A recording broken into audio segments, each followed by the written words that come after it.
Hello, everyone. Welcome to Everything Arsenal. So we are close to signing a Brazilian midfielder. Also, what's the latest on Mohammed Kudus? Will he be joining Arsenal? Will he be joining Chelsea? What's the latest on Folarin Balogun? Yesterday or recently, he's been training not to the Arsenal team, but by himself on the side. Does that mean he will be leaving Arsenal? And also the latest on players like Tierney, Patino, and also Romeo Lavia. What's the latest on him? So let's get started with the latest on how potential new signing close to being agreed. Well, according to reports, Arsenal are set to sign Bitello from Gremio this week, 8 million deal. This is according to Conte from Tutto Mercato. Hopefully, I'm saying that right.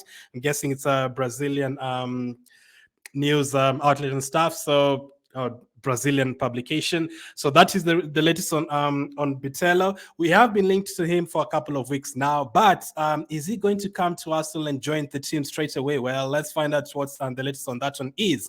According to reports, Gremio should receive an official proposal from Arsenal for midfielder Bitello in the coming days. However, should a move materialize, he would fail to gain a work permit in the UK. Arsenal would therefore loan the player back to Gremio until December, or the less likely option, loan him to a European club. So this is not expected to be a signing that is going to join the team straight away, although it could, because he's not like 17 or 18, like joining us like the way Martinelli and Marquinhos did. And when Martinelli joined, he was very young, but he still came straight into the first team, played the Carabao Cup games and Europa League games. And for Marquinhos as well, he joined us and he was straight to the team. He played a few Europa League games and a few Carabao Cup games as well.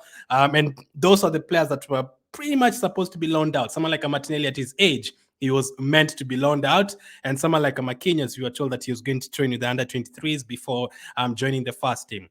So for Bitello, it's different. Like, he's not 18 or 17. He's actually 23. I think he's turning 24 next year, January. So he's not young at all. Yes, he's not played at the top flight or in the top flight in Brazil for too long. In fact, he's only made 14 appearances in the Brazil Serie A. Last season, he played 36 games, or in 2023, 2022, 2023, he's played 36 games for them. And before, he also played like in the second division for Gremio, 48 games in total that season. So he has played a lot of games the last 3 years, 86 in total. But in terms of top flight football, he hasn't really played that much. But in terms of the number of games, like, he should be experienced, but that is not the case. He is experienced, yes, but in terms of work permit and all that, he will not be joining the team right away, unless Ateta really wants him to join the team right away, and they work towards him getting a work permit, but that would be difficult. So it looks like we either will loan him out back to Brazil, or loan him to another European club, Germany, Netherlands, or something like that, for him to gain a bit of experience as we work on the work permit as well. But it looks like you're getting our fourth signing of the transfer window. Remember, this is not the first time like, we're signing a player and then loaning them out. We rarely do it. Other teams do it a lot, especially Chelsea. Like, Chelsea sign like 100 players and then they send like 95 of them on loan. For us, we've done it recently with Matt Turner. We signed him and then he only joined us like in the summer.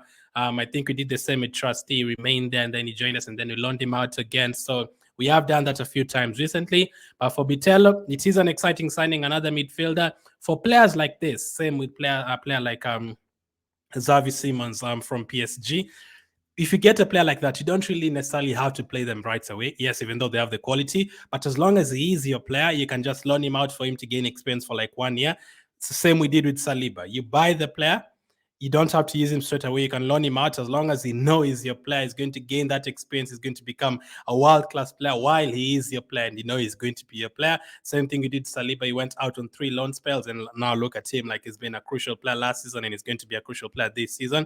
So absolutely no problem with that. If you spot a player over in Brazil and he's very, very good, like most players are from Brazil, they're very, very good. You sign them and then you can loan them out. And then as it becomes better and better, you know that he's your player. You can bring him anytime you want, bring him back anytime you want, or you can even sell him for a profit. You're only buying him for 8 million. So this deal is getting closer and closer. But what about Mohammed Kudus? Will he be an Arsenal player? Will he be a Chelsea player?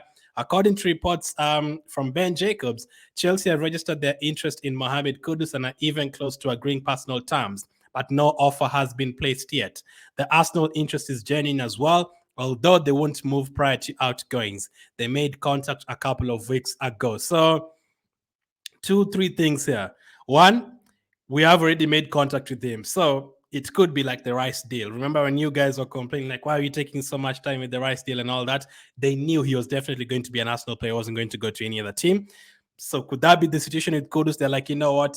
We are not worried whether Chelsea want him, whether Real Madrid want him. We've told him to wait a couple of weeks as we try to get rid of players, and then we'll come back for him. That could be the case. We've seen us doing that with the likes of Declan Rice or Jacques. We told him stay. We are going to get Declan Rice. They're waiting for a player to go or before bringing in another player, or waiting for a player to come in fast before selling them. We also do that a lot recently. So for Mohammed Kudus, Chelsea do want him.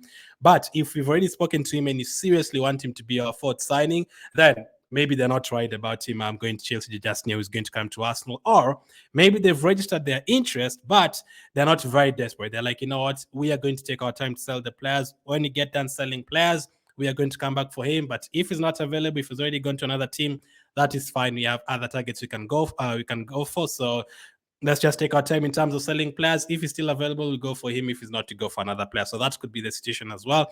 He's a very good player, and he's only going to cost 40 million. So I'd love him at Arsenal for sure. 100% would love him.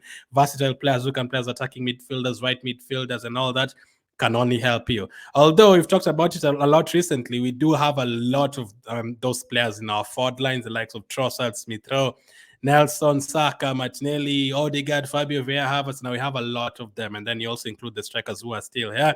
Like we have a lot of them. But this is one to keep an eye on. He could end up joining Chelsea, he could end up joining Arsenal, he could end up staying at Ajax.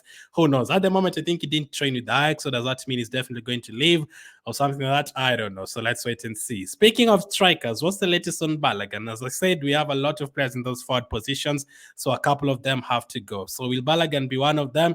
According to reports from The Athletic, Folarin Balogun trained separately from the Arsenal squad during Monday's session in Los Angeles. Balogun was working with an individual coach rather than going through the more intense work with Mikel Arteta on the pitch. So again, this could mean two things. Either one, actually three things. One, it could mean, he's definitely going to leave, or they know that he's going to leave. A deal is going to be agreed soon, so that's separating him from the team because he's not going to be here with the team, just like we've left other players back in England, the injured players and the players who are not going to be here, the likes of Cedric. Now, since Balogun had already traveled, so he has to train on the side and not with the team. That could be a reason. Number two, maybe he's trying to force a move. Who knows? And Arteta is like, no, I'm not going to put you the rest of the team. Just stay on the side as we look for a solution for you. Or number three is actually simple, just maybe a bit injured and he just needed to train on the side for a bit as he fights for, and then come back to the team and play next time against Barcelona. Who knows? But the problem is, like, even last time against Man United, he didn't get a single minute. I think against MLS All-Stars, he only came in for like 15, 20 minutes. So I'm worried. I'm worried about his time at Arsenal. He might not. The chances are he's not going to be here next season. So let's see what happens with him as well. But if he's going, please, 45 million to 50 million, I'd be very happy to get that kind of money. Kieran Tierney, will he also be leaving Arsenal very soon? According to Fabrizio Romano, this story has gone a little quiet, but it remains one to watch later in the window. It's quiet now, but it could change. Arsenal are not desperate to sell Tierney, but they just consider that option is if an important bid arrives. So same situation with Thomas Partey as we discussed a few days ago. Yes, if you come with 50 million, we could sell him. That is fine. But if there's no proper offer and all that, these are players we don't really need to sell. We can keep them in the team happily. Fans will be happy. The manager will be happy. These are players who are going to add quality to our team. And we saw with someone like Tierney the other day against Man United. He was our best player, came on, made an impact in the team. He's not going to be a starter. I know some of you want him to be a starter, but I still think Zinchenko is a starter at the moment. He's 100% fit. But there's a lot of games. Zinchenko himself does not really play every single game. He gets injured here and there. Like right now, he's still injured. So there is a lot of games. There's Champions League games, there's FA Cup games. We are going to have a Community Shield game. There's Premier League games, all that. We throw in the Carabao Cup as well. So there's a lot of games to play, especially if we have plans of progressing in those competitions. I think we now have decent squad. Like we can even have Trossard, Smith Rowe, Havertz playing in a Carabao Cup game. Like we can progress easily in those competitions. So there's a lot of games to play.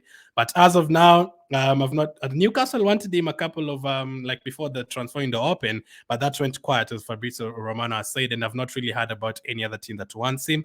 Any 20-25 million offers, you definitely reject. He can't stand. I don't think him himself, from what we had, the other day, he doesn't really have to go. He doesn't really want to go. So if you're happy to keep him, if he's happy to stay, you're happy to keep him to rotate to Zinchenko, well and good. I'd 100% be happy to keep Tierney. One player that might not be happy to stay at Arsenal is Patino. Unfortunately, he was one of the promising youngsters, but according to Fabrizio, my understanding is that Arsenal are receiving loan bids for Charlie Patino, but the player prefers a permanent move, and it would include a buyback clause for Arsenal. Of course, at the moment, there's still nothing advanced or close to being completed. So the thing with Patino, we want to loan him out, but he doesn't want to be loaned out. He wants to go either stay and play regularly or move out and start out at a new team, start a new career at a new team, not on loan and being an Arsenal player. And for me, it's easy. When a player doesn't want to stay, doesn't matter who you are, let's get solution. If you can't convince him to stay, better to get solution for him. And right now, we are talking about buying other midfielders. The likes of Jorginho are still here. Forward lines, like of Smith right here. Odegaard for Lavia just got signed as well. Thomas Partey is staying. Declan Rice just splashed 100 million plus for Declan Rice. So all those midfield positions, I don't see where Patino is going to feature. So that becomes a problem for him.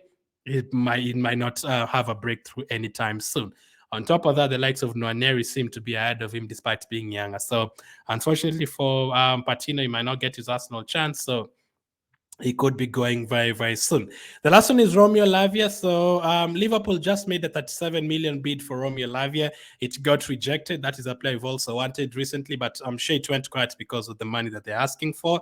And they've told Liverpool, we want 50 million. If you're not paying 50 million, you're not selling Lavia. So would you still go back for Lavia and sign him for 50 million, or have you changed your mind now that Partey looks like he's going to stay? Are you looking for a striker, right wingers, and no other midfielders? Personally, I feel like we need one more midfielder, but not necessarily 50, 60 million for them. You might be better off to spend that money. Maybe some of you want on a striker or a right wing or something like that, because in terms of attacking midfield, I think you're okay.